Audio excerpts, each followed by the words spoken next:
Sadulita apel-apel. Ndara Permadi, ndara sembahan kula Gusti Bendara kula lananging jagat lan juring bawana minangka pangandel-andeling Nuswantara Den.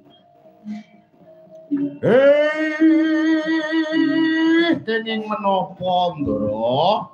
Rikalengganing Kang Prayoga menika kantun nengga sak siliring bawang paduka Ndara Permadi sampun lulus anggene ngenyam kawibawan ngenyam kamulyan dhaup lawan inggih menika putri ing Mandura bab inggih menika Wara Sembadra lara ireng Ndara mang matur dhateng arsanipun Semar benjing tanggal setunggal panjenengan lenggah wonten ing dampar Denta pinalipit sesotya paribasanipun panjenengan lenggah dados raja sedina ratu sahari.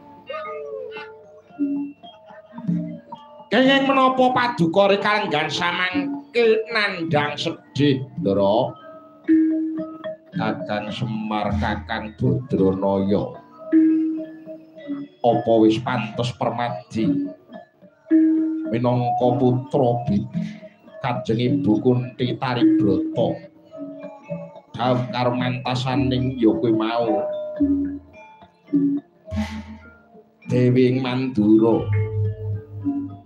putra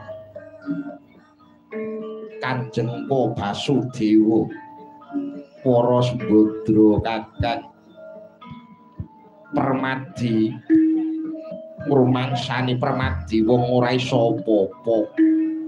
Apa gunane Permadi mengko yen to Sida Palakrama bakal nuwuh pacoban kang maneka warna Kakang Semar. Yen to patut Permadi menika ngenyam kawibawan ngenyam kamulyan apa gunane yen to isih trasake pacoban lawan Gusti sing gawe urip. Ndara.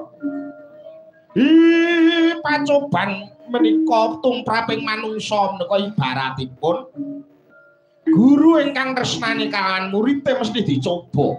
Yen putra siswa utawa murid niku lulus cobaanipun, lulus ujianipun, murid menika wau badhe minggah kelase, badhe minggah derajate. Wonten ayate Pangeran wis ngandharake innama'al usri usra. Di setiap ada kesusahan pasti ada kemudahan. Pacoban menika maneka warna den sedaya titah Gusti ingkang tumitah wonten ing Arcapada ingkang dipun lairaken ing Arcapada disukani ambekan niku sedaya nampa coba. Sing sugih dicoba